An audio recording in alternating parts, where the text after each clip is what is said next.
नमस्कार दोस्तों, welcome to action study point. मैं सौरभ शुक्ला। दोस्तों आज हो गया है 8 नवंबर और आपके एग्जाम में दोस्तों जो है बहुत अधिक समय नहीं बचा हुआ है। दोस्तों प्रैक्टिस सेट का दोस्तों आज हमारा ये 38वां वीडियो, इसमें आपको जो है 50 प्रश्न दिए जाएंगे। इस वीडियो में आपको करंट अफेयर के भी क्वेश्चन मिलेंगे, तो वीडियो काफ़ी इंपॉर्टेंट होने वाला है। वीडियो को जरूर अंत तक देखते रहिएगा। 50 में से आप कितने प्रश्न सही कर पाते हैं ये भी हमें ज़रूर बताइएगा। अगर आप चैनल पर पहली बार आए हैं तो सब्सक्राइब भी कर दीजिए। हमारे चैनल से जो है आपको निश्चित तौर पर जो है लाभ होगा एग्जाम के लिए। देखिए पहला प्रश्न क्या है, मलेरिया रोग किस मच्छर के कारण से होता है? तो देखिए सही आंसर क्या हो जाएगा, जो मलेरिया रोग होता है यह मादा एनाफिलीज मच्छर के काटने से होता है। किसके? मादा एनाफिलीज जो मच्छर होता है इसी को काटने से मलेरिया नामक रोग जो है होता है। अगला प्रश्न है 102 नंबर प्रश्न, ब्लैक होल जो है किससे संबंधित है? खगोल शास्त्र से, ज्योतिष शास्त्र, रसायन शास्त्र या फिर भूविज्ञान? तो देखिए यदि हम बात करें कि ब्लैक होल का संबंध किससे, तो ये हमारा सही आंसर हो जाएगा ऑप्शन नंबर ए, खगोल शास्त्र, जिसे हम अंग्रेजी में एस्ट्रोनॉमी कहते हैं। इसी से संबंध है ब्लैक होल का। ऑप्शन नंबर जो ए है इस प्रश्न का सही उत्तर हो जाएगा। 103 नंबर प्रश्न है, एक्स किरणों की खोज किसने की थी? देखिए ये आज के लिए ये प्रश्न काफ़ी महत्वपूर्ण भी है और रिलेवेंट भी है, क्योंकि देखिए जो एक्स किरणों की खोज हुई थी वो आज ही के दिन हुई थी। पहले बात जान लीजिए कि आंसर क्या होगा। सही आंसर हो जाएगा रोंटजन। क्या हो जाएगा? रोंटजन हो जाएगा इसका सही उत्तर। अब देखिए मैंने क्या बताया कि ये प्रश्न क्यों इंपॉर्टेंट। देखिए जो कि एक्स किरणों की जो खोज हुई थी वो आज के दिन यानी कि 8 नवंबर 1895 को हुई थी। 8 नवंबर 1895 को हुई थी और इसी के लिए जो है रोंटजन को भौतिकी का नोबेल पुरस्कार भी दिया गया था। और इसीलिए आज के दिन को जो है रेडियोलॉजी डे के रूप में मनाया जाता है। आप याद रखिए आज का दिन क्या है, रेडियोलॉजी डे के रूप में जो है आज का दिन जो है मनाया जाता है। तो ये प्रश्न आज के लिए काफ़ी इंपॉर्टेंट था। ऑप्शन नंबर भी करेक्ट हो जाएगा। अगला प्रश्न है 104 नंबर प्रश्न, अम्ल के साथ खनिजों की अभिक्रिया से क्या बनता है? अम्ल के साथ खनिजों की अभिक्रिया से क्या बनता है? तो सही आंसर हो जाएगा ऑप्शन नंबर ए, लवण बनता है। अम्ल के साथ खनिजों की अभिक्रिया से लवण बनता है। 105 नंबर प्रश्न है, माइटोकॉन्ड्रिया का कार्य किससे संबंधित है? श्वसन क्रिया से, प्रकाश संश्लेषण, आनुवंशिकता या फिर वाष्पोत्सर्जन? तो सही आंसर हो जाएगा श्वसन क्रिया से संबंध है माइटोकॉन्ड्रिया का। सही आंसर क्या हो जाएगा? ऑप्शन नंबर ए करेक्ट हो जाएगा। 106 नंबर प्रश्न है, भारत में सिंह यानी कि जो शेर होते हैं यह किस जंगल में पाए जाते हैं? तो देखिए आप में से काफ़ी लोगों को पता होगा। सही उत्तर क्या हो जाएगा? सही आंसर हो जाएगा ऑप्शन नंबर ए, गिर राष्ट्रीय उद्यान। जो गिर राष्ट्रीय उद्यान यानी गिर जो नेशनल पार्क है इसी में जो है एशियाटिक लायन पाए जाते हैं। और ये कहाँ पर है, किस राज्य में? तो राज्य की बात करें तो ये हमारा हो जाएगा गुजरात में। इसके अलावा कान्हा राष्ट्रीय उद्यान कहाँ पर है? कान्हा राष्ट्रीय उद्यान मध्य प्रदेश में है। पेरियार राष्ट्रीय उद्यान कहाँ पर है? ये हमारा केरल में हो जाएगा। दोनों का नाम आपको याद रखना है। 107 नंबर प्रश्न है, एनीमिया किसकी खुराक में कमी की वजह से होता है? देखिए एनीमिया को रक्ताल्पता भी कहते हैं। क्या कहते हैं? एनीमिया को रक्ताल्पता भी कहते हैं। और ये किसकी कमी से होता है? सही आंसर हो जाएगा ऑप्शन नंबर बी, लोहा यानी कि जो आयरन की कमी से एनीमिया होता है, जिसे हम रक्ताल्पता हिंदी में कहते हैं। तो अगर आपने यहाँ पर बी चुना है तो आपका जवाब सही हो जाएगा। अगला प्रश्न है कि इनमें से कौन सा परंपरागत ऊर्जा का स्रोत है? अब देखिए इसका उत्तर देने के लिए बस आपको एक बात याद रखना है कि परंपरागत ऊर्जा के स्रोत वे होते हैं कि जो समाप्त हो जाएंगे कभी ना कभी। क्या हो जाएंगे? जो कभी ना कभी समाप्त हो जाएंगे। और गैर परंपरागत वे होते हैं जो कभी समाप्त नहीं होंगे। जैसे कि देखिए आप याद रखिए, पहले परंपरागत में क्या आ जाएगा, जो कभी ना कभी समाप्त हो जाएगा। जैसे कि कोयला का प्रयोग हम एक बार कर सकते हैं, ये समाप्त हो जाएगा। एलपीजी जो है समाप्त हो जाएगा, यानी कि ये सभी जो है परंपरागत में आते हैं। गैर परंपरागत में क्या आता है, जैसे कि हो गया हमारा सूर्य ऊर्जा। सौर ऊर्जा कभी समाप्त होगा, कभी समाप्त नहीं होगा। पवन ऊर्जा कभी भी समाप्त नहीं होगा। तो जिसे हम परंपरागत करते हैं, कहते हैं ये जो है एक ही बार प्रयोग होता है। और जो दूसरा जो होता है उसे हम कहते हैं नवीकरणीय ऊर्जा के स्रोत। नवीकरणीय में क्या आता है? गैर परंपरागत, जैसे कि पवन ऊर्जा, सौर ऊर्जा। तो इस प्रश्न में पूछा गया कि परंपरागत स्रोत कौन सा? तो बिजली भी है, कोयला भी है और एलपीजी है। ये तीनों परंपरागत स्रोत हैं। तो हमारा क्या हो जाएगा? उपयुक्त में से एक से अधिक करेक्ट हो जाएगा। आपका इस प्रश्न के बारे में क्या विचार है, कमेंट करके आप बता सकते हैं। अगला है, प्राचीन भारत का सबसे पुराना राजवंश कौन सा है? यदि हम ऑप्शन की बात करते हैं तो सबसे पहले आता है मौर्य वंश। इन ऑप्शन में मौर्य वंश से पहले भी आता है हर्यक वंश, लेकिन ऑप्शन में हर्यक वंश दिया नहीं है। तो सबसे पहले आता है मौर्य वंश, उसके बाद हमारा आता है गुप्त वंश, उसके बाद आता है कुषाण वंश और उसके बाद आता है सातवाहन वंश। तो सबसे प्राचीन जो हमारा इस प्रश्न में हो जाएगा वो हो जाएगा मौर्य वंश। मौर्य वंश के संस्थापक कौन थे? चंद्रगुप्त मौर्य। चंद्रगुप्त मौर्य के गुरु कौन थे? चाणक्य। ये भी याद रखिएगा। 110 नंबर प्रश्न है कि अंतर्राष्ट्रीय महिला दिवस कब मनाया जाता है? तो जो अंतर्राष्ट्रीय महिला दिवस है प्रत्येक वर्ष 8 मार्च को मनाया जाता है। अब आपको कमेंट करके बताना है कि जो राष्ट्रीय महिला दिवस है ये कब मनाया जाता है। राष्ट्रीय महिला दिवस कब मनाया जाता है आपको कमेंट करके ये बताना है। तो 110 नंबर प्रश्न का बी करेक्ट हो जाएगा। अगला प्रश्न है, हरी पत्तेदार सब्जियां निम्नलिखित में से किस विटामिन का भरपूर स्रोत है? तो देखिए हरी पत्तेदार जो सब्जियां होती हैं इनमें विटामिन ए भी पाया जाता है, B2 और ई तीनों पाए जाते हैं, सी नहीं पाया जाता है। सी जो है खट्टे पदार्थों में पाया जाता है, जैसे कि नींबू हो गया, आंवला हो गया, संतरा हो गया। तो सही आंसर क्या हो जाएगा? उपर्युक्त में से एक से अधिक करेक्ट हो जाएगा, क्योंकि ए बी सी तीनों जो है यहाँ पर हमारे सही उत्तर हो जाएंगे। अगला है, एक वयस्क मानव कंकाल में कितनी हड्डियाँ होती हैं? तो वयस्क मानव कंकाल में जो है हड्डियों की संख्या होती है 206। सही आंसर क्या हो जाएगा? वयस्क मानव कंकाल में हड्डियों की संख्या 206 होती है। अगला प्रश्न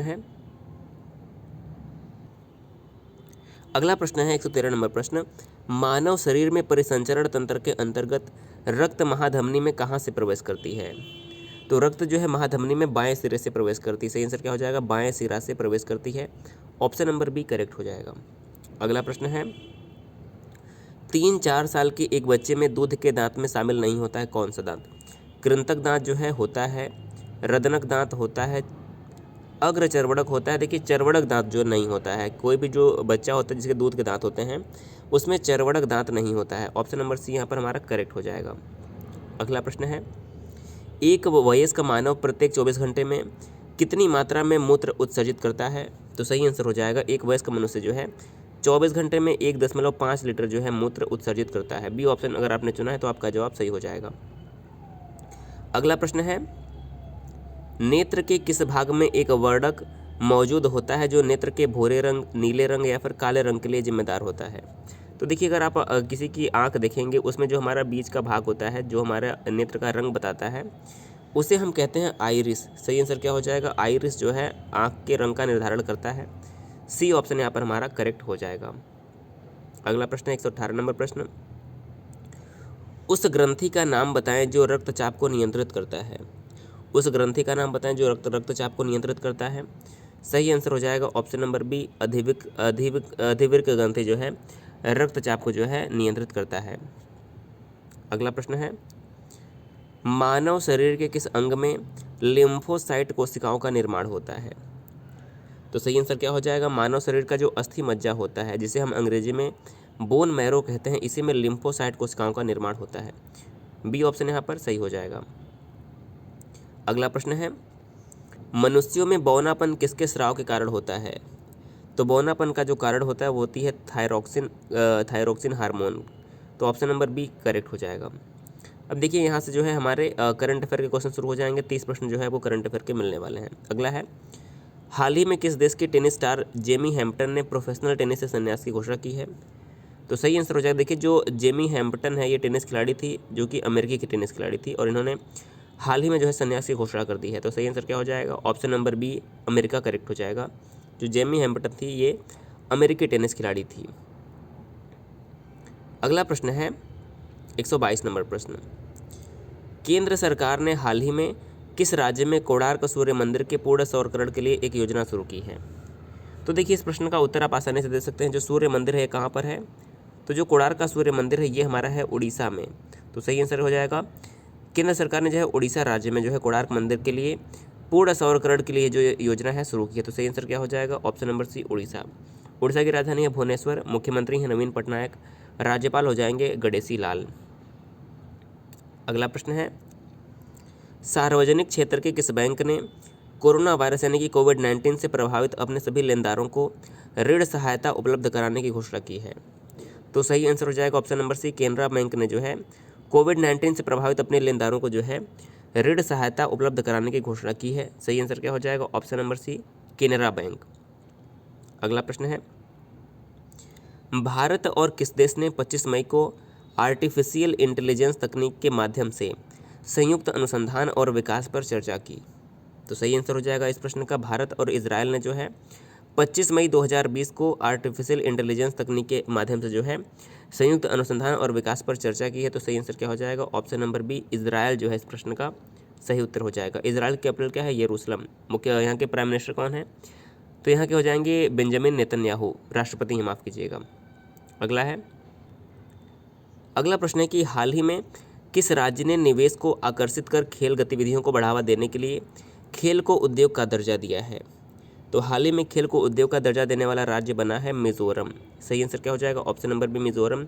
मिजोरम की कैपिटल क्या है? तो यहाँ की जो राजधानी हो जाएगी वो हो जाएगी आइजोल। अगला प्रश्न है किस देश ने हाल ही में अपने पहले मानव रहित ड्रोन हेलीकॉप्टर का परीक्षण किया है? तो सही आंसर हो जाएगा हाल ही में जो है चीन ने अपने पहले मानव रहित ड्रोन हेलीकॉप्टर का परीक्षण किया है। तो डी चीन यहाँ पर करेक्ट हो जाएगा। चीन की राजधानी क्या है? बीजिंग। यहाँ के राष्ट्रपति कौन है? तो सी जिनपिंग जो है यहाँ के राष्ट्रपति हैं, आप नाम याद रखिएगा। अगला प्रश्न है हाल ही में किस राज्य ने सबको रोजगार मिलेगा योजना का उद्घाटन किया है? सबको रोजगार मिलेगा जो योजना है हाल ही में इसका उद्घाटन किसने किया है? तो सही आंसर हो जाएगा डी ऑप्शन, मध्य प्रदेश की सरकार ने जो है सबको रोजगार मिलेगा योजना का उद्घाटन किया है। ऑप्शन नंबर डी करेक्ट हो जाएगा। बात करें मध्य प्रदेश की तो यहाँ की राजधानी क्या है? मध्य प्रदेश की राजधानी हो जाएगी भोपाल। यहाँ के वर्तमान सीएम कौन है? शिवराज सिंह चौहान यहाँ के वर्तमान मुख्यमंत्री हैं। राज्यपाल कौन हो जाएंगी? आनंदीबेन पटेल, जो कि उत्तर प्रदेश और मध्य प्रदेश दोनों की वर्तमान में राज्यपाल हैं।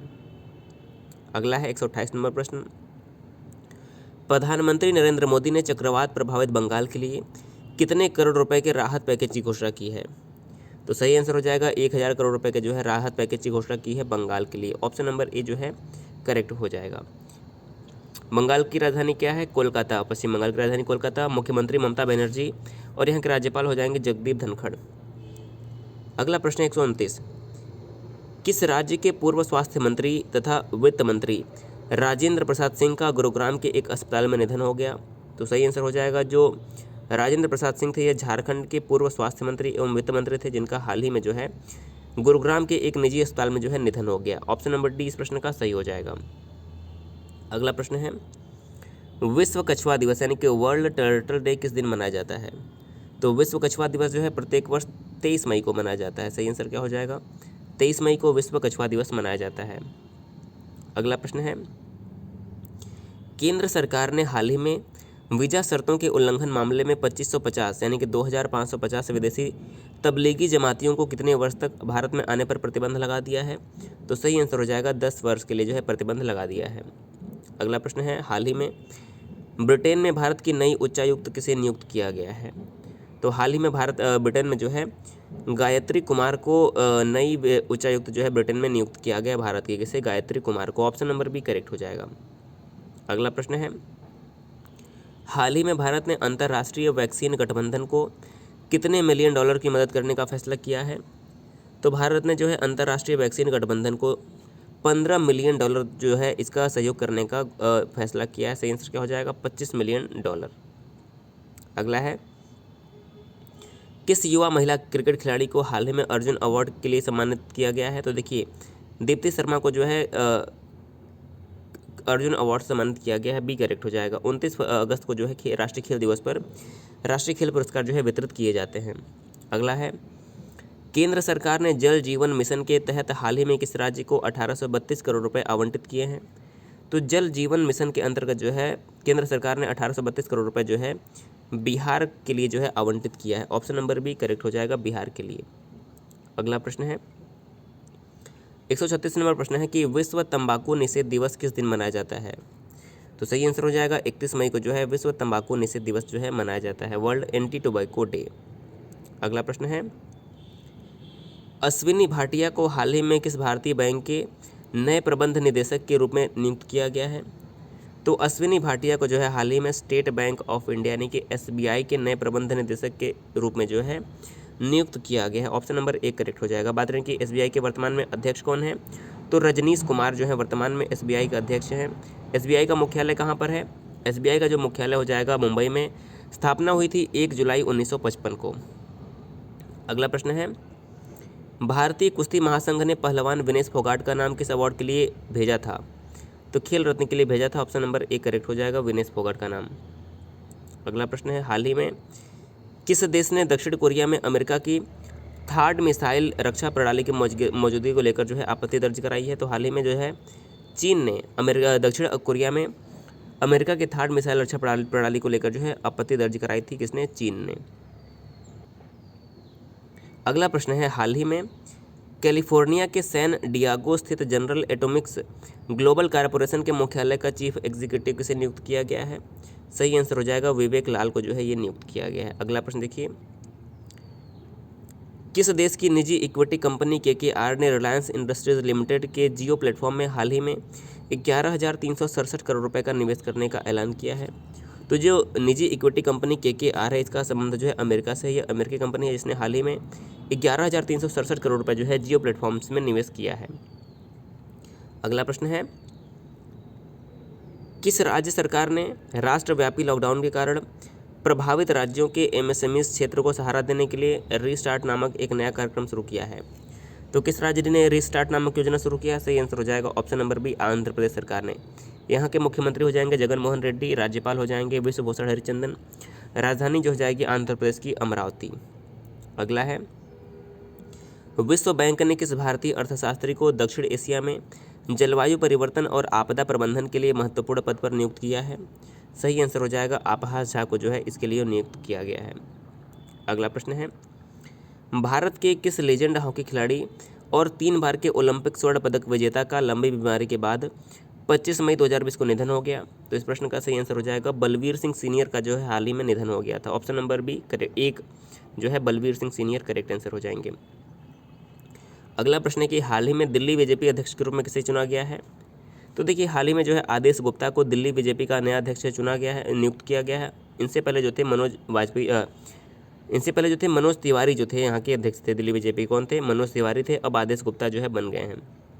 अगला है, केरल की पहली महिला DGP हाल ही में किसे नियुक्त किया गया है? तो सही आंसर हो जाएगा R श्रीलेखा को जो है हाल ही में केरल का नया जो है पहली महिला DGP के तौर पर नियुक्त किया गया है।